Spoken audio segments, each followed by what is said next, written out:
몇 해 전 가을, 일본의 한 동물원에서 호랑이에게 참변을 당한 사육사의 이야기가 세간의 관심을 받았습니다. 사건은 호랑이에게 주어지는 일주일에 한 번 있는 단식일에 발생했는데요.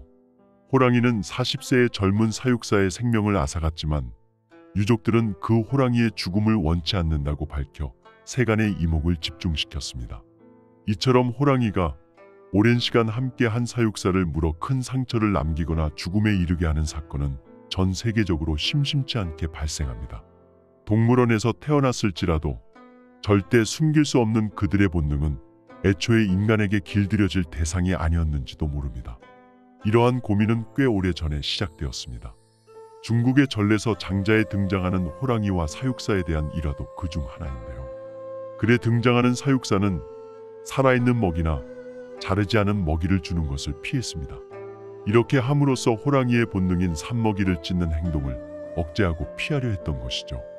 이는 왕의 영린을 거스르지 않는 지혜로운 자세를 강조한 일화이지만 호랑이 사고가 끊이지 않는 현대에도 한 번쯤 곱씹게 되는 내용입니다. 기술의 발전으로 우리는 시간과 공간의 제약에서 점점 더 자유로워지고 있습니다. 그러나 최첨단 시대를 사는 우리에게도 본성을 회복한 호랑이는 여전히 두려움의 대상이죠. 호랑이를 맨손으로 무찔렀다는 허풍이 용맹함의 상징으로 여겨졌던 시절, 우리 선조들의 삶에서 호랑이는 어떤 의미를 지니고 있었을까요?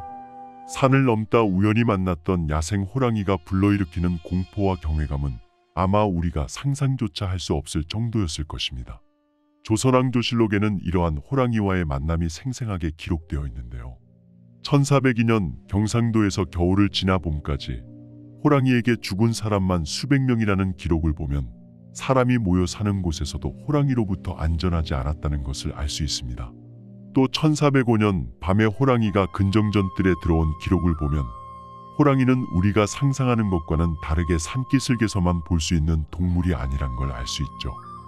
호랑이는 어떤 환경이든 먹이를 찾고자 돌아다니기 때문에 궁궐이나 사람이 모여 사는 곳에서도 충분히 등장할 수 있는 존재였던 것입니다.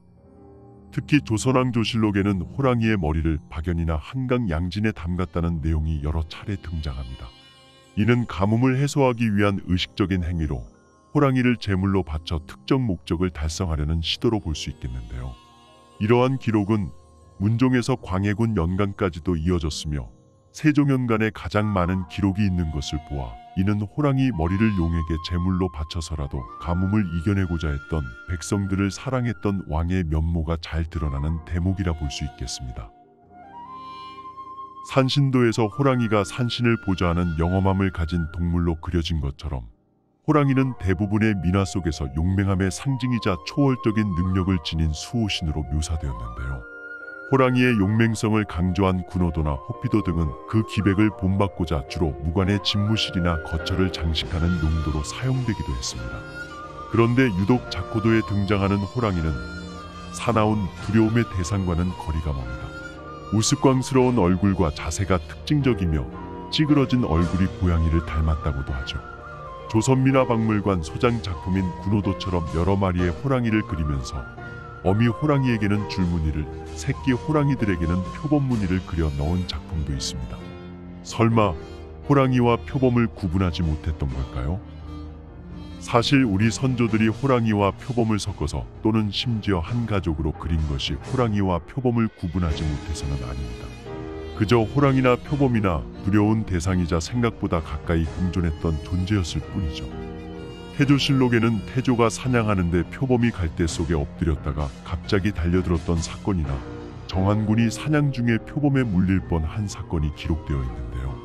세종연간에는 양주 출신 최종생 무리가 표범을 잡아내어 면포 7피를 받았다는 기록도 있습니다. 또 용왕에게 바치는 가뭄을 해결하는 호랑이 머리나 배 100필의 가치를 가진 표범 가죽에 관한 이야기는 호랑이나 표범이 엄청난 힘을 가진 두려움의 대상일 뿐 아니라 귀한 존재로 대접받았음을 보여줍니다. 사실 우리 선조들에게 호랑이는 더 가깝고 친근한 존재였는지도 모릅니다. 조선민화박물관 소장 자코도를 보면 우리 선조들이 호랑이의 실제 모습을 포기하면서까지 그들이 보고 싶은 또는 곁에 두고 싶은 형태로 그린 걸 짐작할 수 있으니까요. 그리고 그 친근함은 오래도록 우리 민족의 가슴에 남아 무수한 시간을 지나 88년 서울올림픽의 벅찬 감동을 전 세계에 전하는 영광도 민화 속 호랑이를 변형한 호돌이가 차지하게 되었습니다. 1980년 3월 10일에 발행된 자코도 우표 속 호랑이도 전형적인 민화 자코도의 범주에서 크게 벗어나지 않는데요. 탄탄한 근육질 몸매는 어디 가고 약간 왜소한 체구의 호랑이가 언덕에 앉아 있습니다. 그마저도 한쪽 어깨로 지탱을 하고 다른 쪽 발은 살짝 들어 건방져 보이기까지 하죠. 얼굴 표정은 더 가관입니다. 동공이 풀려 깨슴칠했던 눈에 입까지 벌린 모습에서는 위험이라고는 찾아볼 수 없죠. 오른쪽 상단에는 어디서 뻗어 나왔을지 모를 소나무가 화면을 차지하고 언덕의 위치와 호랑이의 크기를 고려할 때 소나무의 뿌리가 있을 법한 장소는 이미 현실적인 공간을 벗어나 있습니다. 하늘로 치솟은 가지 위에는 까치 한 마리가 앉아 호랑이를 바라보고 있으며 호랑이는 마치 까치의 소란스러운 잔소리에 멍해진 모습으로 보이는데요. 이렇듯 공간 구성이나 호랑이와 까치의 몽환적이고 비현실적인 모습은 민화에서나 가능한 우리 선조들의 해악을 담고 있다고 볼 수 있습니다. 그런데 어딘가 부실해 보이는 자코도 속 호랑이는 의외로 벽사, 즉 삿된 일을 막아주는 의미로 사용되었습니다. 더욱 기세등등한 모습의 까치는 좋은 소식을 전해주는 전달자로 간주되죠. 여기에 인월, 즉 1월로 새해를 상징하는 소나무가 늘 함께 등장합니다. 그래서 우리 선조들은 자코도를 정월 초하루의 대문에 붙이며 1년 내내 좋은 소식만 들어오고 나쁜 소식은 막아주기를 기원했습니다. 소박하지만 누구나 가질 법한 신년 소망을 담았던 것이죠.